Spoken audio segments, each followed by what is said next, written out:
Senator Girdler, Senator Harper Angel, Senator Bledsoe, Senator Meredith, Senator Tishner, Senator Webb, Senator Westerfield, Senator Wise, Vice Chair Rocky Adams, Chairman Carroll. Present. Okay, we this morning we're going to start with hearing Senate Bill 48, and then we're going to get into a little bit about the TANF block grant, and that will be for educational purposes for this committee. And for those of you who are here, we're going to spend a lot of time during this session on educating members of this committee on various topics that perhaps didn't get a lot of attention under the Health and Welfare Committee. So we're going to start that today. Senator Meredith, please introduce yourself for the record, sir, and you have the floor. Thank you, Mr. Chair. I'm Steve Meredith, State Senator for the 5th District, and I'm also the co-chair of the Reorg Task Force for Health and Family Services that met this summer. That's the genesis of this legislation that you're going to hear today. But first, let me thank you, Mr. Chairman, and members of this newly constituted Family and Children's Committee for the opportunity to appear before you to present Senate Bill 48. We released this bill on January 5th so that folks will have an opportunity to review it during our recess period. And I heard from several people, several groups that resulted in some recommendations to improve this bill. Heard from many people that provided information that wasn't quite as helpful, but it is what it is. But to that end, Chairman Carroll, I do have a committee sub that I think committee members have been privy to, and I would ask for approval of that sub. I have a motion. A second. We've got the motion in the second. All those in favor, please signify by saying aye. Opposed, no. Proposed Senate Substitute 1 is adopted. Thank you. The genesis of this bill was Senate Concurrent Resolution 20 from the 2022 legislative session, which established the Cabinet for Health and Family Services organizational structure, operations, administrative task force to study the organizational structure, operations, and administration of programs, policies, and procedures within the Cabinet.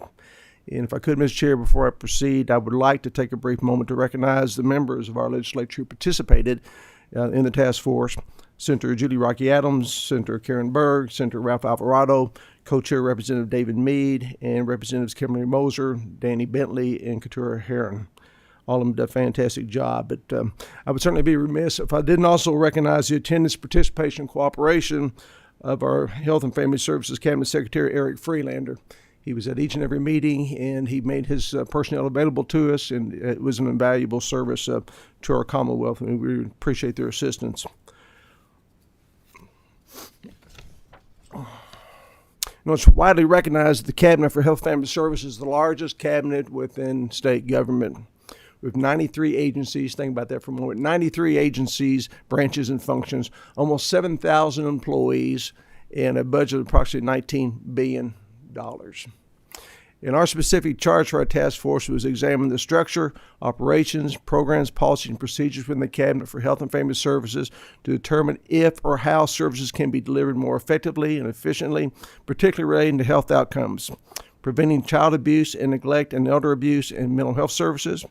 Also to assess the current workforce structure of the Cabinet for Health and Family Services with the goal of determining how its workforce is effectively meeting the needs of its constituency. Evaluate the administrative cost of delivering services and study alternative ways of reducing administrative costs.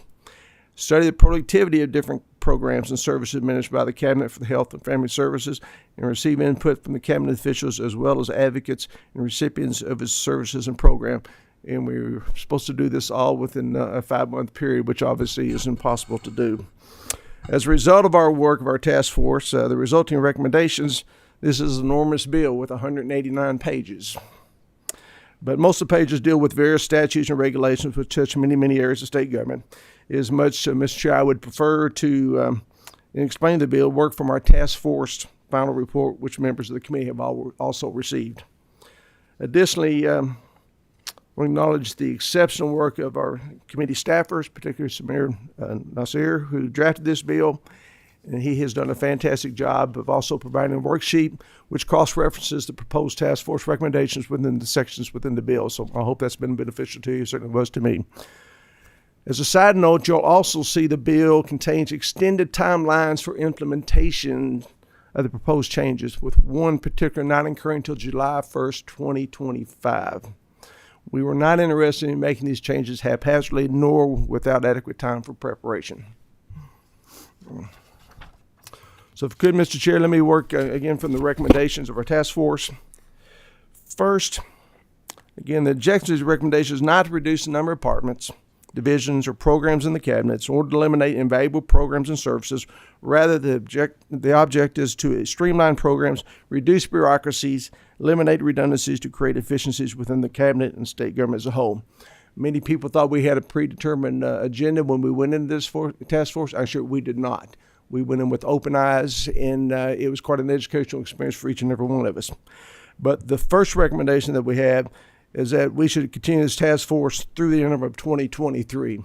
Because, again, you heard the charges of our task force. Quite truthfully, the only thing we were able to address during this first task force session was the organizational structure of the cabinet, which we'll be dealing with today. So under Section 112 of the bill, you'll find where we've asked for continuation of this task force. Second recommendation, and probably the most impactful, is that child support service program and disability termination services should be reassigned. Specifically, with regard to child support enforcement, again, this is probably the most substantial piece of this bill, is we've struggled with child support payments for many, many years. Right now, we're currently at $1.4 billion in arrears with our child support payments in Kentucky. And this is not a new problem, but in fact, in 2007, the Kentucky County Attorneys Association commissioned a study to look at the situation, and they recommended, such as we are today, to move this function to the Attorney General's office. And this is one particular recommendation that we've extended the timeline to do that until July 1st of 2025. Also, we are going to recommend that the Disability Determined Services program be moved to Education Workforce Development, because again, one of the challenges we have is not enough people in the workforce, and this certainly matches responsibilities and accountabilities. Third recommendation is that the Office for Children with Special Health Care Needs should be moved to the Department of Public Health. By the very nature of this program and the services that they offer, and according to statutorily, the commissioner department has to be a medical doctor, and by moving this particular office under that umbrella, it gives them access to additional physicians as well. The fourth recommendation was that we would move Family Resource Centers and Serve Kentucky from the current locations. And there were a couple different areas we would look at for the Friskies, but my personal preference would be moved for the Department of Education and Workforce Development, because I think, again, it aligns responsibilities and accountabilities. All of you know that the Friskies were a result of CARA, Kentucky Education Reform Act, 30 years ago. They've done an exceptional job, and the intent behind moving them was not a criticism of the work they've done. It's probably one of the best elements we have in state government, but again, just to align those accountabilities and responsibilities. It's not an educational facility, but it certainly is an adjunct to education. And I think in terms of future funding, that will probably have to give priority to education workforce development. And I thought this is the best place to place them financially. Also, we mentioned Serve Kentucky also would report to the Department of Education and Workforce Development. But both those recommendations were pulled from the bill themselves. So that's part of the committee sub that you have, is we're leaving them where they are. No change. The fifth recommendation, and probably the second biggest within this report, is that the Office of Ombudsman, Administrative Review, and the Office of Inspector General would be separated from the Office of Secretary. And this is meant solely to address the issue of public perception regarding public integrity and confidence in the services that they provide.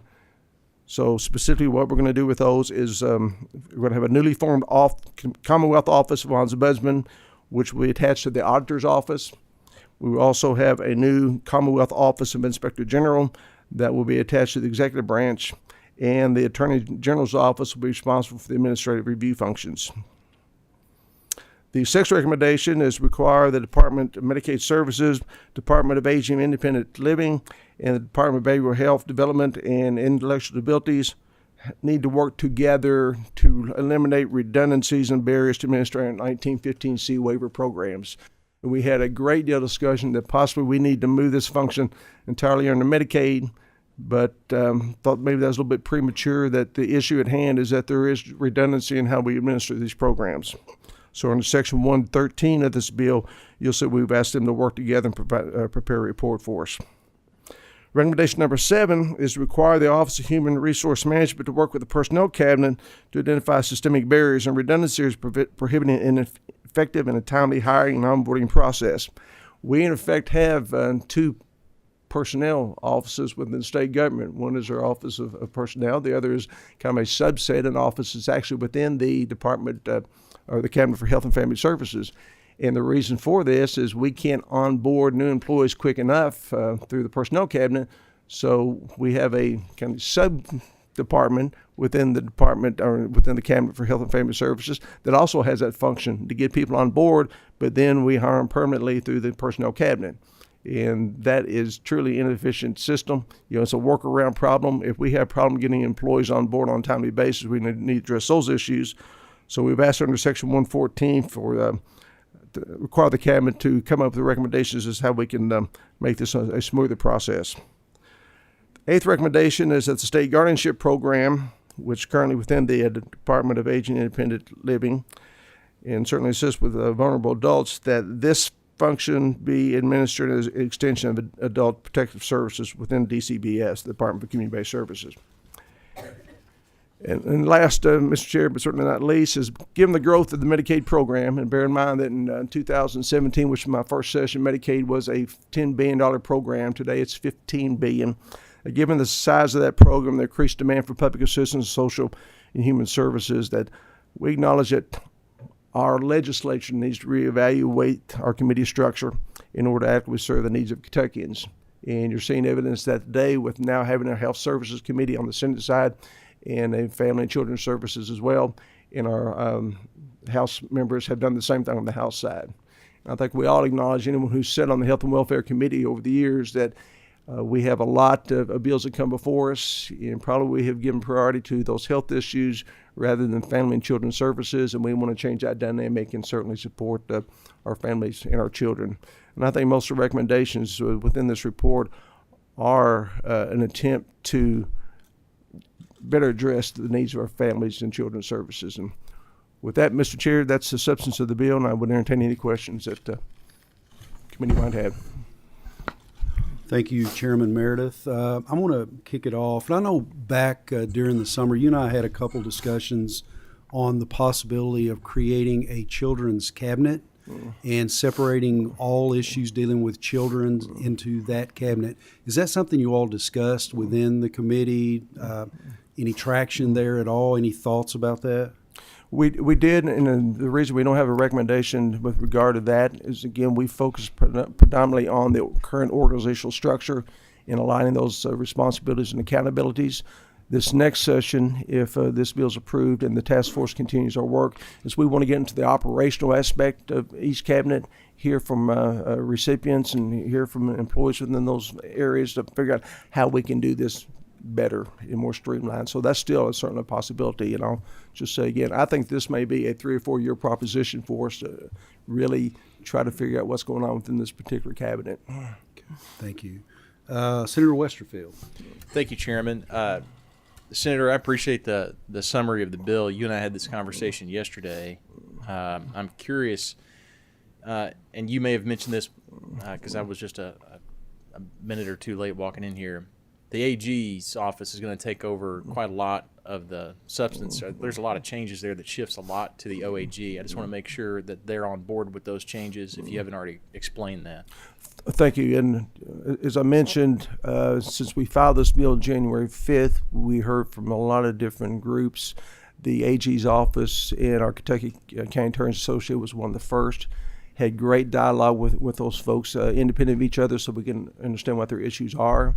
The Kentucky County Attorneys Association was fully on board. The only thing they asked is to be part of a work team and kind of the transition for this, and to also move the implementation date till July 1st of 2025 to coincide with the contracts with the counties. When I contacted the AG's office and told them the county attorney's desire to be involved in the work plan, they certainly embraced that, and they saw the importance and needs of this. All they wanted was assurances that the resources to do the job would be given to them. So as part of this, we will, whatever resources we have within the Cabinet for Health and Family Services will be reassigned to the County Attorney General's office to do these functions. Thank you, Senator. Thanks, Chairman.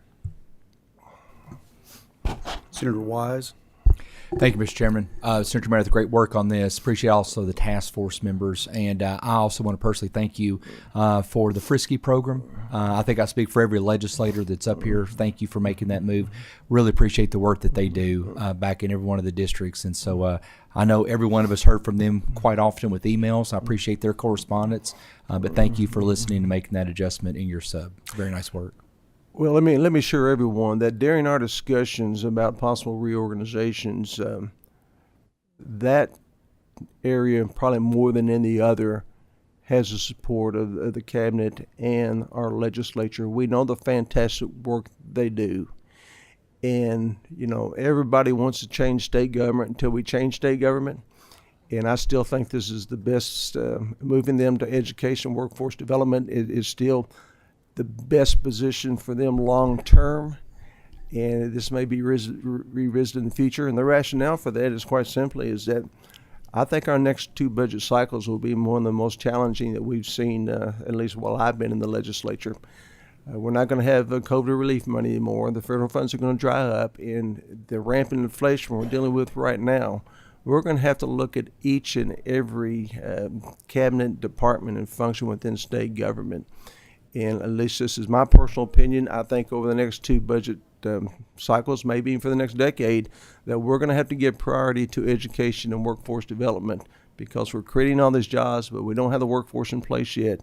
So I think they will be given priority first. And again, while Friskies are not educational entities themselves, they're an adjunct of that. Again, they were created to reduce absenteeism in school, truancy, increase graduation rates. But I think it's even a supplement to that they've really become invaluable to working families in Kentucky. So I think, at least my thinking was to protect them from a financial standpoint. And I'm not suggesting that they're going to have any cut in their funding. But again, when we have to make determinations of what the priority funding should be, I think that's the area we'll have to do first. So again, it was not a criticism of anything the Friskies have done. They've done a fantastic job. My only disappointment is I received those same emails. Is no one asked me what the intent of this bill was, and it certainly wasn't to harm them. In fact, I spoke to one group that had 5 counties of Friskies and said, I'll paraphrase Jeremiah 29:11. I'm not here to hurt you. I'm here to prosper you. Great work. Thank you.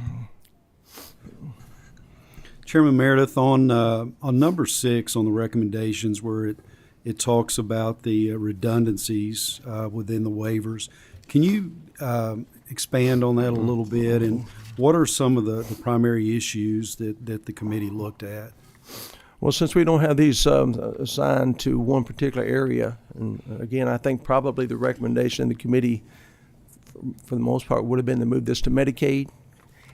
Because there are different rules for each of the waiver programs, and it's a proverbial the left hand doesn't really know what the right hand is doing, and that may sound a harsh criticism, but again, this is state government. It's too broad, too wide, and I think there is some redundancies, and that's the things we need to try to identify to make sure we're securing this federal funding that supports these programs, but also take on a broader mission of getting more people covered under the waiver program. You know the waiting list better than anyone, so it's try to free up those resources that may be expended not necessarily because of that redundancy, and so we can add more people to the waiver program.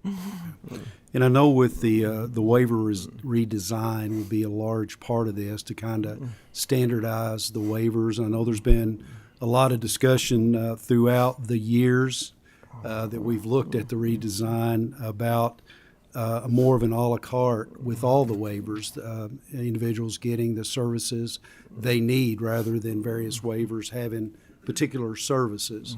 So, and I hope that that's the direction that we move in, and I agree with you completely on the waiver list. I learned something Friday that I really wasn't clear on, and on the Michelle P. waiver, and I'm not sure members of this committee know this, but on the Michelle P. waiver, there are over 8,000 on that waiting list.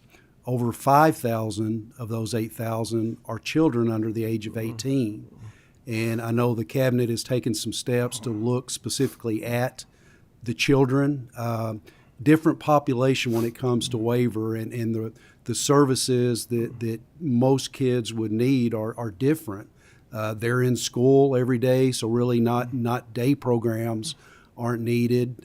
Maybe in some cases respite, or in some cases where there are children that are more severe, obviously more types personal care services and that type of thing. So it was an interesting conversation that I had about that, and I think that may provide us with a path forward to take a really good chunk out of the numbers. And if we have 3,500 left that are adults, that's much easier to manage than having 8,000. So I think the cabinet is doing a good job in thinking in the right direction with those things. So I look forward to some things happening with that, and it would be nice with the waiver services to have the same set of rules as you go through each day. And it is a struggle from a provider's perspective, looking at different waivers and the rules that are different, and trying to manage all of those programs with a different set of rules in many cases. And the other issue, and again, to me, it's the most tragic part of the Medicaid program, that we've got so many people on that waiting list, and they truly are some of our most needy and most vulnerable, but also access to those services. And again, looking at the payment rates for the waiver program is something that we have to do. But I was quite optimistic that when we identified that $50 million savings from the PBM savings for Medicaid, that we would use those to increase rates for providers and or open up more of those waiver slots that we had. But very disappointed that the executive branch decided that we would fund Medicaid dental, vision, and hearing when we don't have enough providers in that arena as well. Really wish that money had been used, and that was expressed by our legislature in committee meetings, Medicaid oversight and health and welfare, that those funds should be used to provide additional payments to providers, and again, personally, take more people on the waiting list and provide those services to them. But now they're going to have to wait even longer. And there are rate increases coming, but they are, I think, the 10%, if I'm not mistaken, and I think you're exactly right. As we take people off of this waiver, we have to do that gradually to make sure that we can grow providers throughout the state, and just to be able to sustain those programs, that's the key to making that happen. And I also think through customizing the services within the waivers to each individual need, I think will also help in a large part with that. So a lot of work to be done in those areas, and a lot of conversations taking place in that arena. Do we have any other questions? Okay, hold on just a second. Hold on. Where's my list? Yeah. Senator Harper Angel.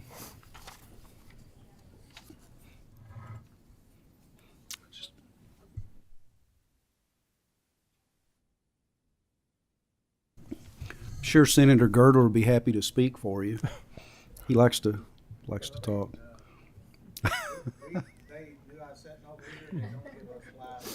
Yeah, that was intentional. Yeah. Is it working now, Senator?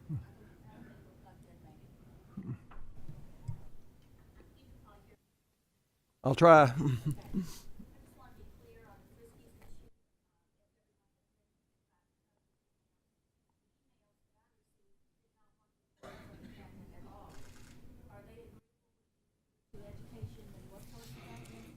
No, ma'am, they're not, and that's the purpose. Part of the purpose of the committee sub is We're not moving Friskies. We're not moving Serve Kentucky. We are not moving Friskies nor Serve Kentucky. They're going to stay where they presently are. No changes.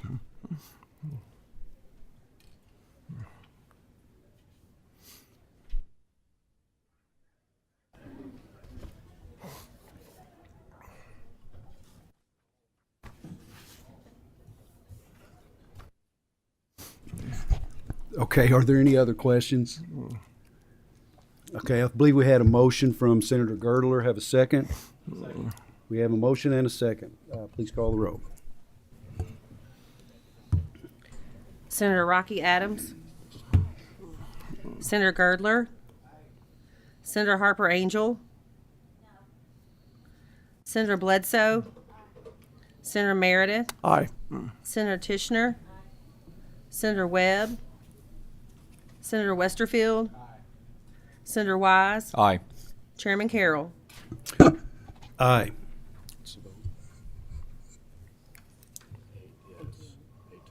Okay.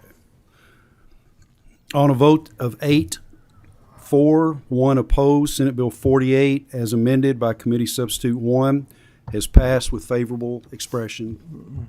Congratulations, Chairman Meredith. Thank you, Chairman Carroll, and thank you, members of the committee. Appreciate the opportunity. Okay, next item on the agenda is a discussion on the TANF block grant, temporary assistance for needy families.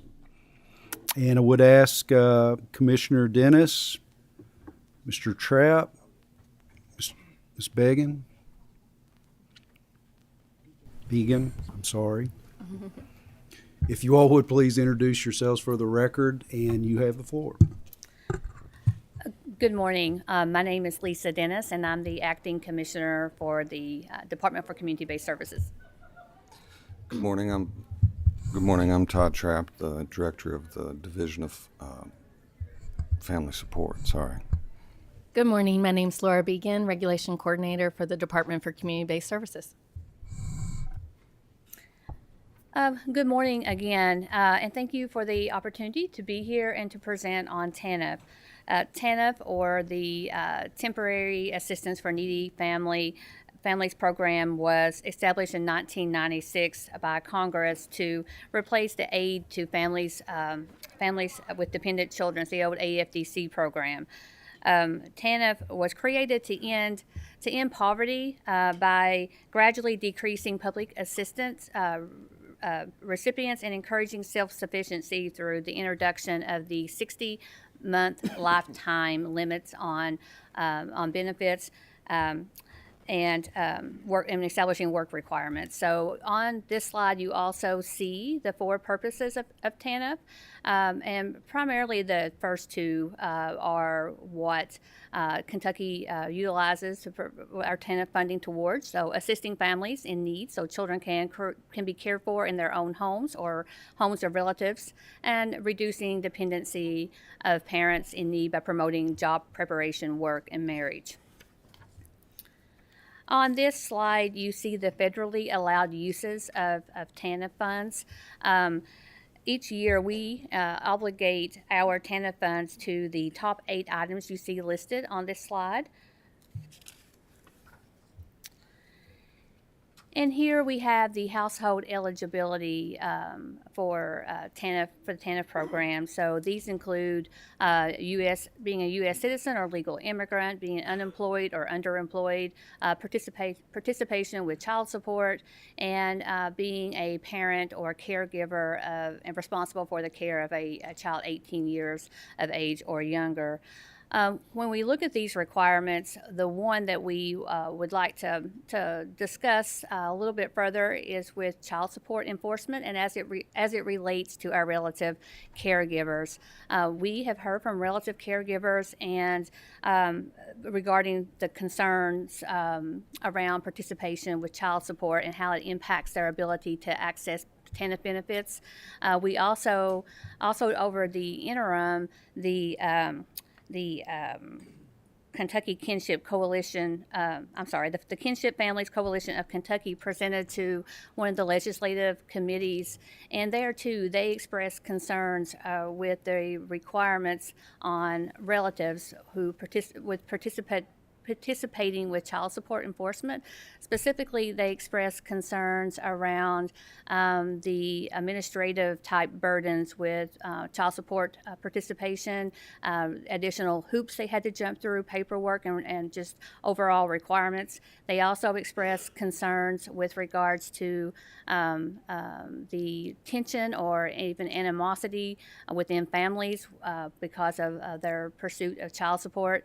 And so we mentioned that here today because we have heard from our from relative caregivers and who state that this is a significant barrier for them in accessing TANF funds and caring for children that are in their custody, and this is both a federal and state requirement.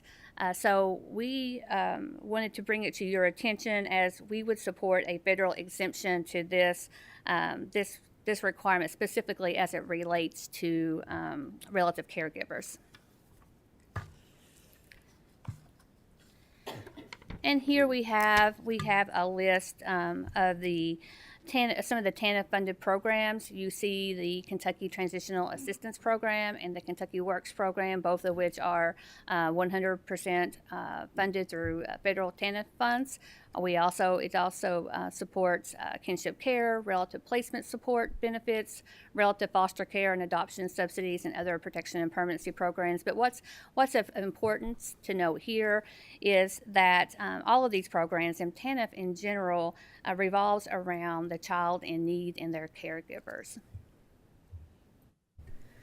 So Lisa did a great job talking about the history of TANF and the requirements around it. I'm going to talk a little bit about the current program status and current funding. So here we have a breakdown of the TANF block grant, again, federal block grant funding that we receive for our current state fiscal year. Here you can see that the majority of the funding is going to what we call basic assistance, and this is cash assistance. About 45 million of that 63 million goes to relative foster care and adoption paid with TANF funds. About 14 million goes to KTAP recipients. We'll get into the KTAP program a little bit later on. And about 3 million goes to kinship caregivers. And you may be thinking, I've heard of that program. Didn't that stop a long time ago? There was a moratorium placed on the program in 2013, but children for whom assistance was being provided for that were already in the program at that time have stayed in the program. So there's still about 400 children that are receiving kinship care payments through this funding.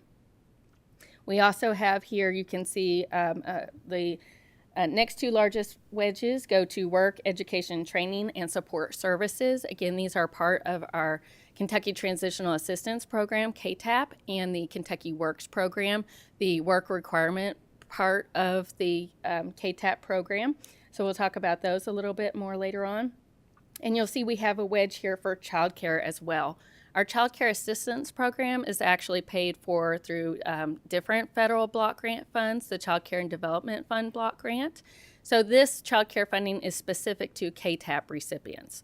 So if there are KTAP recipients who need child care, it's paid for with TANF block grant funds. Here is another breakdown of the TANF block grant funding. This is an excerpt from our half-year status report. DCBS administers 5 block grants, and we're required to submit half-year block grant status reports for all of those. So we do submit those to the LRC. This one was just submitted at the beginning of this month. So you can see the budgeted and funds actually spent so far to date. Actually, you will have opportunity to be even more involved in this because with all of the block grants, when we apply for them, we submit a state plan consisting of how we intend to use those funds. And prior to submitting that to the federal government, we submit a preliminary state plan to the LRC. So we will submit that to you prior to applying for those federal grant funds. Typically, that is placed on a committee agenda, and that committee will serve as a hearing for that block grant and preliminary state plan. So it's part of the public comment period. So you will see those come up. I know off the top of my head, LIHEAP is pretty much every June or July, the LIHEAP block grant. So that will come to a committee, and there will be a hearing and opportunity for public comment and input on that state plan. So I'll talk to you a little bit about the Kentucky Transitional Assistance Program. As you could see from those budget slides, and as Lisa mentioned, the primary use of those funds is the first of those federally established purposes of TANF, assisting families in need so children can be cared for in their own homes or the homes of relatives. In the first half of the fiscal year, as you saw, almost twice had been spent on protection and permanency services, which is relative foster care, adoption, placement, support benefit, and again, kinship care. But the Kentucky Transitional Assistance Program, KTAP, accomplishes the first two purposes, keeping children in their home or the home of relative caregivers, and also reducing the dependency of parents in need by promoting job preparation and work.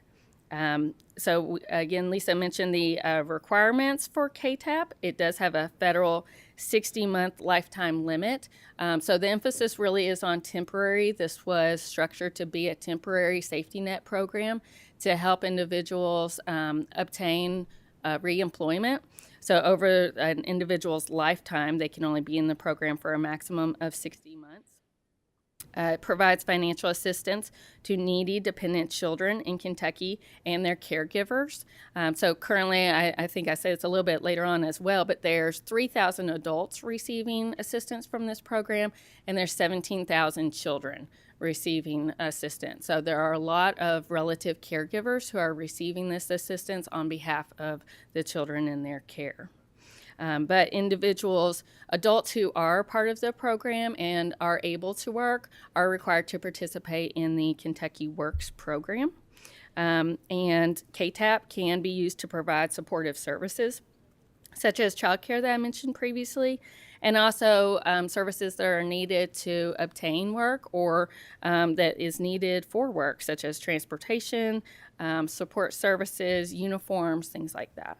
And the payment is based on family size and income. So you'll see a little bit later on that a caregiver caring for one child receives a different amount than someone caring for multiple children.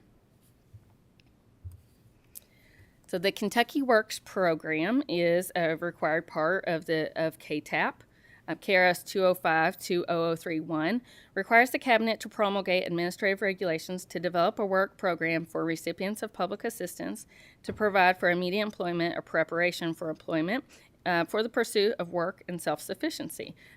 We've established this through the Kentucky Works program. It's also a federal requirement for individuals to participate in a work program. So this is required of some specific KTAP recipients, and it's available to all recipients. The goal of the Kentucky Works program is to assist work-eligible individuals in supporting their families through self-sufficiency. And this program helps households obtain employment and keep their employment. It also provides job training and job-seeking assistance. So if you saw that pie wedge on support services, a lot of that goes to providing training that's needed for employment, licensure fees, school supplies, transportation costs, uniforms, things like that. And we do verify that that is needed for their employment.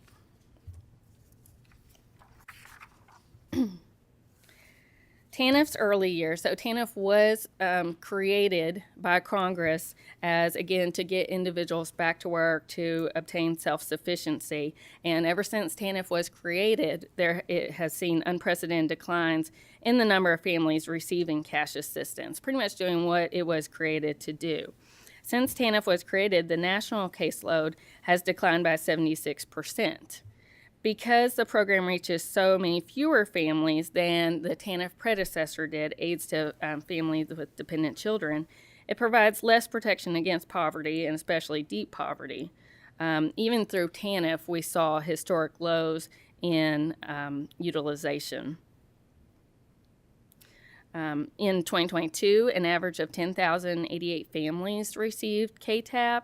Again, about 3,000 adults and close to 17,000 children, and that was down from almost 14,000 families just 2 years prior. So this is definitely a trend, something that has continued for many years. And again, we'll get into the amounts in a little bit. The amounts haven't been updated in about 30 years. And with the lifetime limit, everything just really urges families off of KTAP. Once they obtain employment, most are no longer eligible to continue receiving it. So we've seen a decline of 53% just in our state since 2016.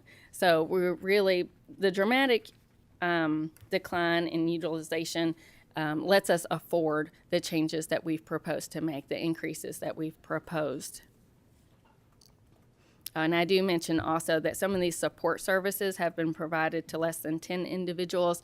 There are a couple of aspects of this program where for KTAP recipients, there's like relocation needed for job assistance, or again, some of those support services and specific ones are being requested by less than 10 individuals a month. Again, keep in mind there's only about 3,000 adults in this program. So again, dramatic declines in utilization. Can I ask you to hold up just a Sure. second? I'm having a hard time wrapping my head around the decline when obviously poverty is not really getting any better Right. within the Commonwealth. Is it due to the fact that so many have been through it and have been through it for 5 years and are no longer eligible, or are these programs offered when someone signs up for Medicaid? Well, I'll let my colleague get into a little And bit. if I need to wait, I will. No, I'm no, sorry. that's totally fine. With the eligibility is a set amount too, so it's a set income. Whereas programs like CCAP and LIHEAP, they are a percentage of the federal poverty level. So again, these amounts haven't been changed in about 30 years. So every year, that income becomes a smaller percentage of the federal poverty level. Right now, for a family of 4, you have to be somewhere around or below 40% of the federal poverty level to qualify for this program. But I'll let my colleague talk a little bit about outreach. Yes, thanks, Laura. Yes, an individual or household can apply for this program at the same time they would apply for Medicaid or child care assistance or food assistance, SNAP benefits. So I don't think access is an issue per se. I think the income limits, they are a factor. The 5-year time limit is a factor as well that you mentioned. So anyone who has received for 5 years can't receive again the KTAP benefit specifically. So I think the income limits are probably the biggest factor, and that's one of the things we're looking to change. And we do talk about that a little bit later in the presentation.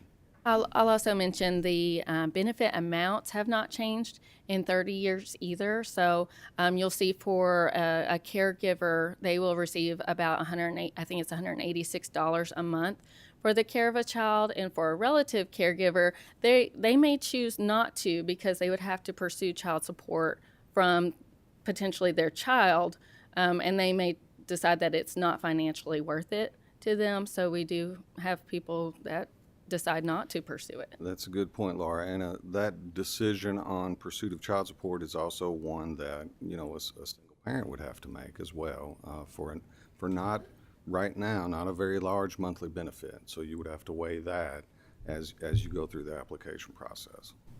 Commissioner, is that what you were speaking about earlier? Yes, that was what I was referring to earlier. That's right. So you all think we should do away with the requirement that child support be sought? We would support an exemption specific to relative. Relative caregivers. But again, it would take a federal change and a state change as well. So we just wanted to bring it to your attention as something that has been brought to our attention. So to alleviate the mother or father from child support responsibilities if the child is living with a relative. Is that correct? Am I saying that right? Yes, you are. Okay. Yes, Okay. And I'm sorry to interrupt. Please proceed. it's okay.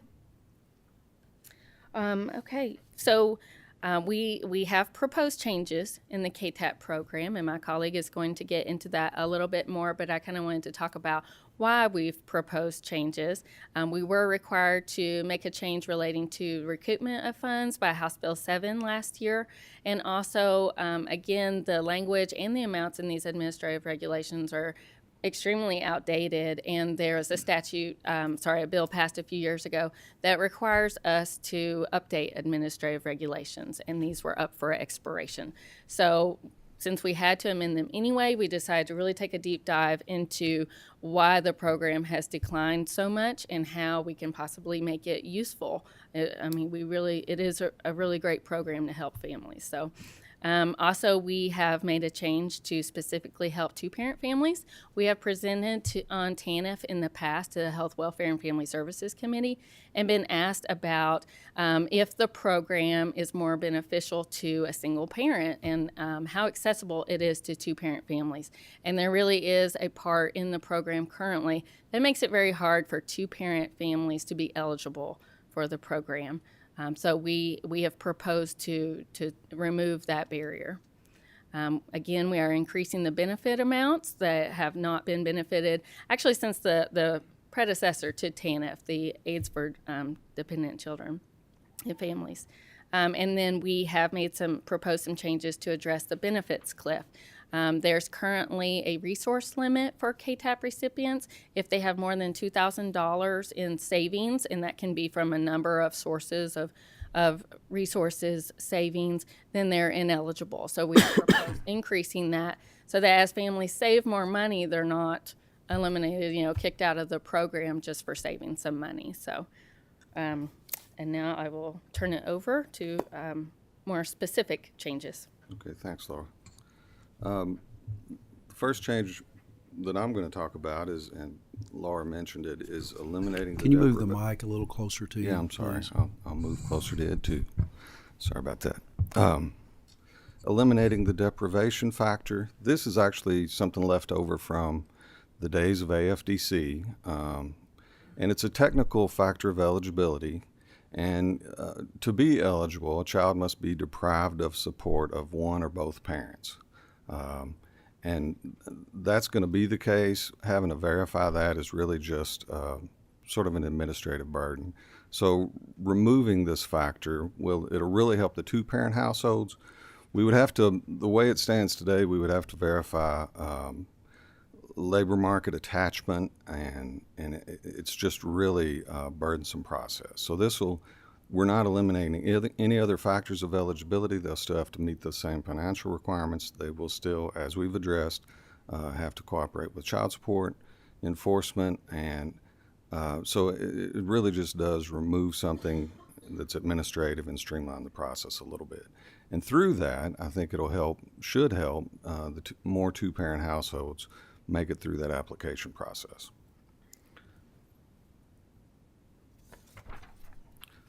Here's where we talked about increasing the KTAP benefit amounts. These are the current amounts. And as Laura said, they haven't changed since December of '95.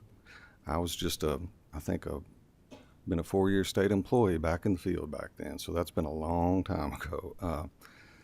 You can see it's not very much. If it's a relative caregiver, just only the child in the benefit amount, that's $186 a month. Or a relative caregiver, caring for 3 children, that's $262. So we're proposing to basically double these benefit amounts. And I think by doing so, that would bring it up just above what the adjusted inflation equivalent would be since 1995. So if we're going to, increasing the benefit amounts wouldn't mean anything if we didn't increase these two things. That's the gross income scale and the standard of need. And so if we didn't increase these two things, nobody would be eligible for those increased benefit amounts. So that's why we're doing this. And basically, if somebody meets the gross income limit and then we subtract, there's certain things we can deduct from their gross income. And then once we make that calculation, we compare that to the standard of need. And if they have money left above the standard, they're not eligible for the program. If they're below the standard, then there's a calculation to determine they either get the maximum benefit amount or some reduced amount based on their family size. So that's how that works. I believe Laura mentioned this, increasing the resource limit. This is combined resources, and we simply want to move that number up to $10,000 per household. Again, this is income that, or money that they have saved, so they've saved on their own. This is not anything going out the door to them. This just allows them to have that much money in the bank, and if they meet the income limits, still remain eligible. Whereas now, if they get up above $2,000, they're not resource eligible anymore. They're not eligible for the program. And that's really impacted some of the relative caregivers when they try to have a savings account, for that child. It has impacted some of those cases. So this will be helpful in that respect. And also, as we say here, help with that cliff effect of the benefit programs.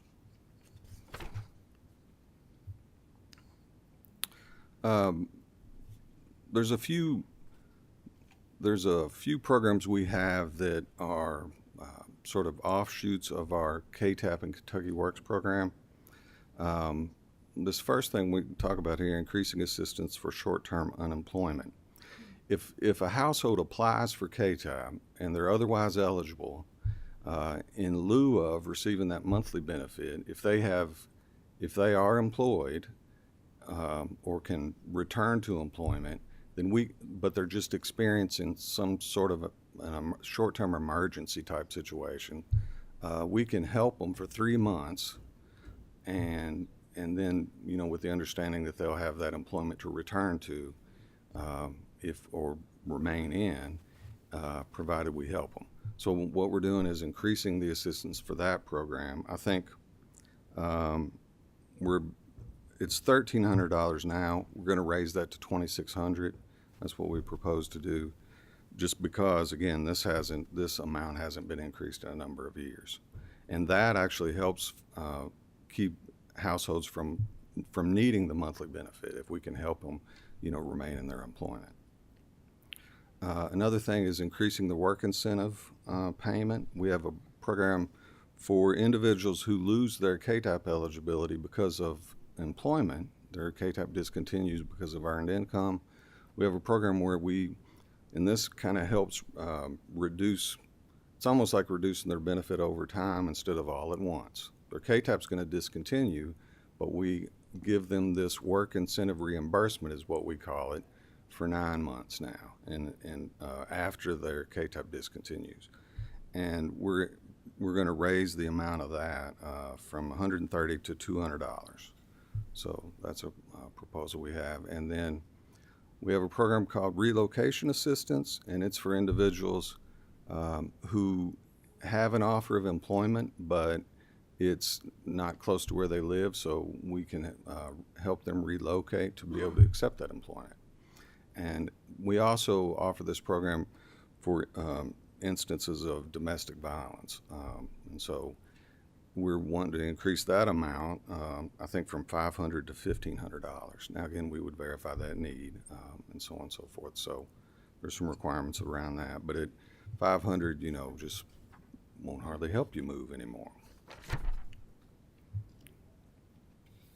So here are the supportive services we have that are specifically available to those participating in the Kentucky Works program. And that's the work program that's tied to KTAP eligibility. So if you are a parent or a relative that has chosen to be included in the benefit amount, and you don't have a reason that you're not eligible for work, you're determined, quote unquote, to be a work eligible, then you have to participate in the Kentucky Works program. And the good thing about that is we have all these supports to help you go to get training, get some education, so that you can move, you can really determine what your career goal is, and we'll help you get there. And so here's what we have is $200 a month transportation currently. We propose to raise that to $300. Vehicle repairs, again, we're going to verify, that it's their vehicle, what the amount is, and we're going to make a vendor payment to help them pay for that, and we'd like to increase that up to $3,000 so that they can, get back and forth to work. Other fees, we can pay up to $400 for different kinds of fees, and then other support services, we're proposing to increase that as well. And this, is currently $400, and this is for uniforms, different things that might be required for work. So that's the proposal there. Oh, heck, we're done. Are there any questions? So help me understand, each year when we apply for the TANF grant, is it based, how do you justify the amount that you request? If usage is down, has the amount of the TANF grant declined over the years, or do you all have the ability to move funds from one service to another? How does that work? It's a block grant, so we don't apply for an amount. It's been the same amount since its inception.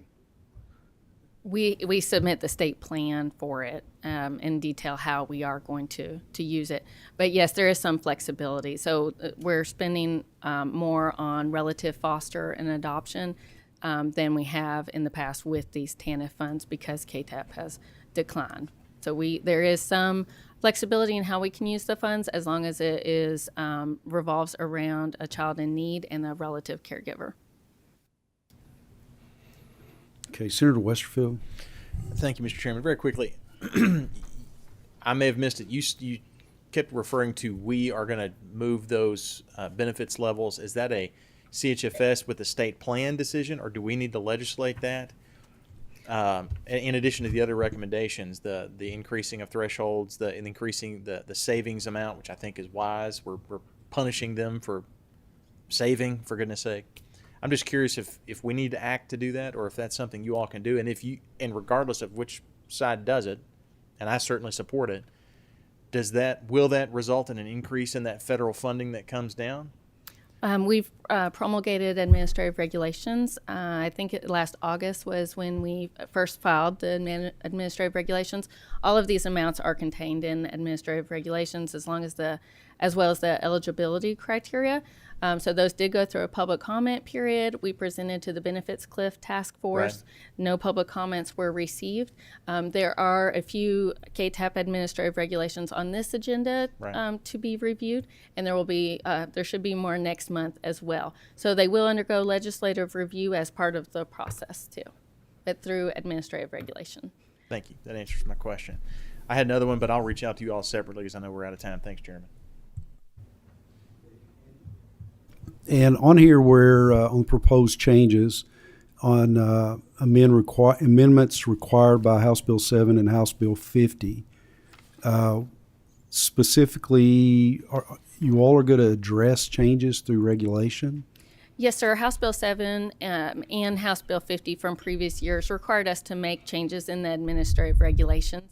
So because these amounts, everything is contained in administrative regulation, eligibility, we took care of everything at one time. So there was a total of 11 KTAP administrative regulations amended. Most of those are just cleanup that was required, technical corrections, because the regulations haven't been opened and amended in so long. But we did also take the opportunity to propose increases in the amounts. Okay, and one final question. You all stated that you have utilized some of the funds due to the decline in participation in some of the programs. You've moved those funds elsewhere. With these changes that you're making, will there be detrimental effects to these other programs that money had been shifted to? No, sir. Over the years? No, sir. There are other funds that can pay for things. Right now, we're just applying more to TANF because we have it, and it's completely federal funding. Okay, and with the block grant, I'm assuming that all those funds are used every year? Yes, sir. There's no excess? Okay, that's all I've got. Any other questions? Senator Webb? I don't have a question. I want to record a vote in a minute, Mr. Chairman, whenever it's appropriate. Okay. All right. So we will, so there are no other questions, and this is regarding the regulations. We've covered all of that. And since there are none, we will note that these have been reviewed. Thank you all very much. I appreciate the information. Thank you. Thank you. Yeah. And Senator Webb, you are recognized to cast a vote. Thank you. I'm glad to see the sub. Still going to vote no. AG's got a lot to do, and if we're going to do that, it needs a lot more discussion than we've had. Vote no.